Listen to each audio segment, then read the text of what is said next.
Hi, this is Gabby. I'm going to show you in this video how I made this album. I decided to use this album that came in a pack. I had it for years, I think over 10 years. I said it's time to use it.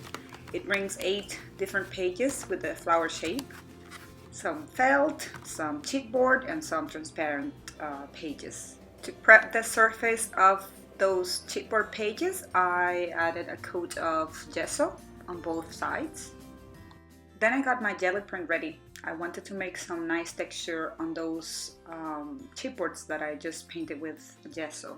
I got some acrylic paint and my roller to get some paint going on the jelly plate.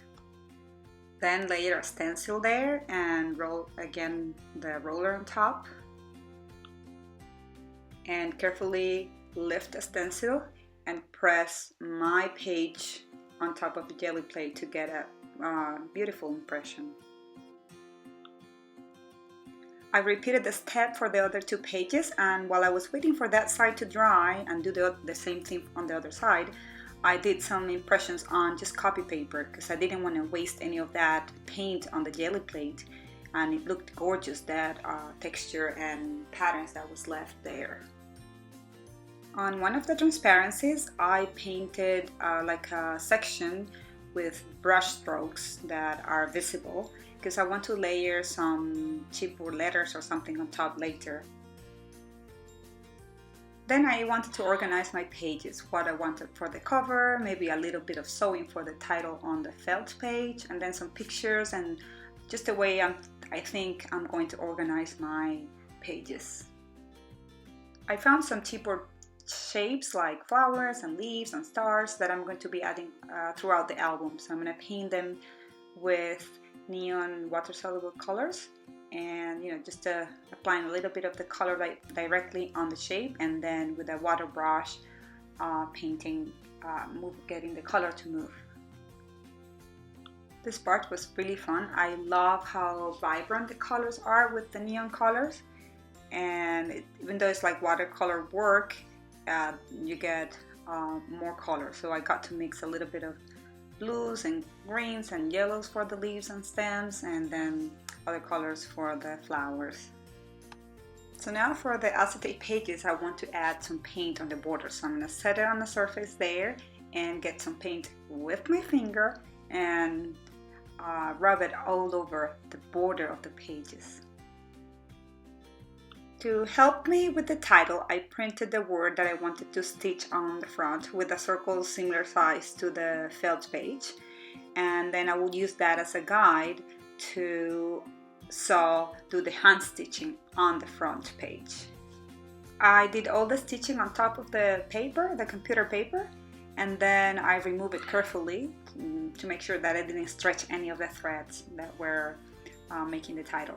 And there I have a nice title for my album. It says Primos, which means cousins, which is the theme of my pictures.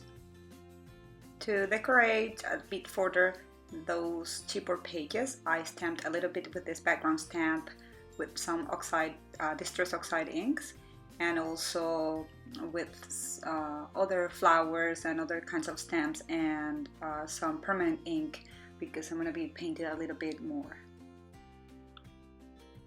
Then I use my heat tool to dry everything completely because I don't want any smudging of the ink, because I'm going to be painting the flowers with some of the watercolor soluble neon colors.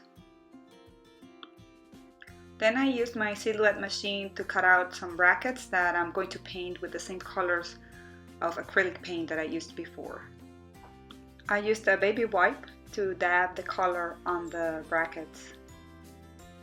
Then I decided to do some machine stitching on the cover. I went around with an uneven sewing stitch because I wanted to give it more of a thread look with more texture. Then I started adding some of the chipboard flowers that I painted. So I added some glue and an acrylic block on top so it will stay in place while it dries. And I glued the brackets on the front acrylic page just to frame the word that I had stitched on the felt page, the second page, and then I did it on the back as well, so it wouldn't we wouldn't see the back of the brackets on the front. To keep the flower in place, I decided to do some stitching in different places. It will give it like a detail decoration, and also serve as holding it in place, because it's harder to glue things on felt. And of course I did the same for the stem because it looks nice. Then I also glued some of the stars that I had painted before on the front page, the transparency that I put the brackets on. There's a picture that I wanted to attach to the last page. It's also a felt page, so I decided to do some stitching on two corners to keep it in place. Then it was time to glue all my pictures down and add the decorations with the chipboards that I had painted. So I decided, according to the sizes of the pictures, to see what would go well, what flowers would go better on each page, and glue them down. I also added some flowers and a chipboard message on the back of the page, the felt page, and that helped me to hide the stitching that I had done on the picture before. I also added some acrylic paint here and there throughout the album. I decided to add a little bit more color to some of the chipboard flowers because they were too flat. The color was too solid. So I added a little bit of neon color and did the same technique with the watercolor brush. Okay, now it's time to punch the holes, and I have to align the front page properly so the brackets really frame the word that I stitch inside. So I take this little piece of cardstock and I'm going to try to put it where I think it's going to go and mark with a pencil the two places where I think I'm going to be punching the holes. Then I punch on the first one, and then I use that as a guide to punch the rest of the pages.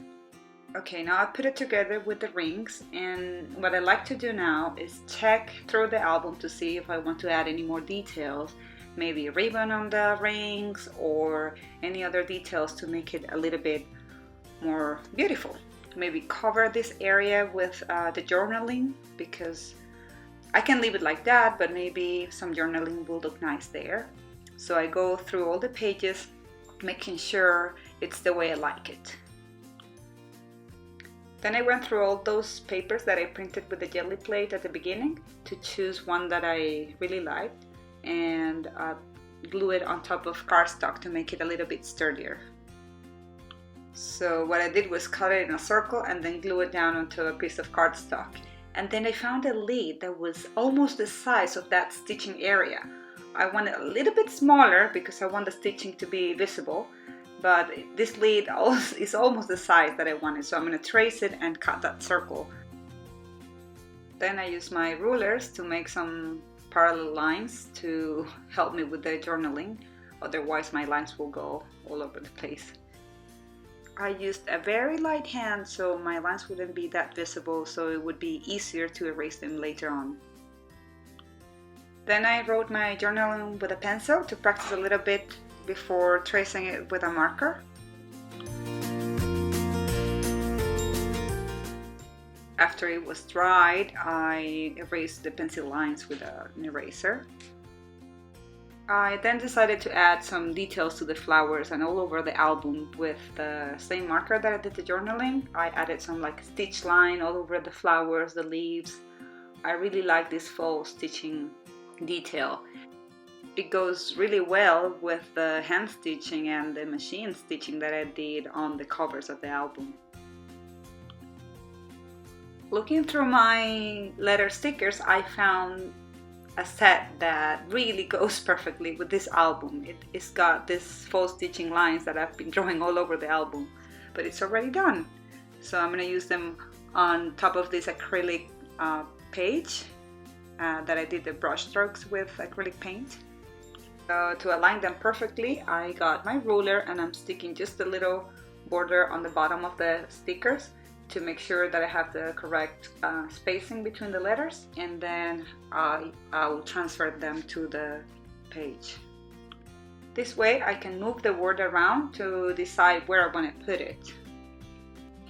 Some letters really stick easily to the page and some don't, but it really helps with the placement of the letters. And here's my finished album. I hope I gave you some ideas, or at least some inspiration to sit down and create. with whatever you have in hand. I have some more still shots in my blog if you want to see, and thanks for watching.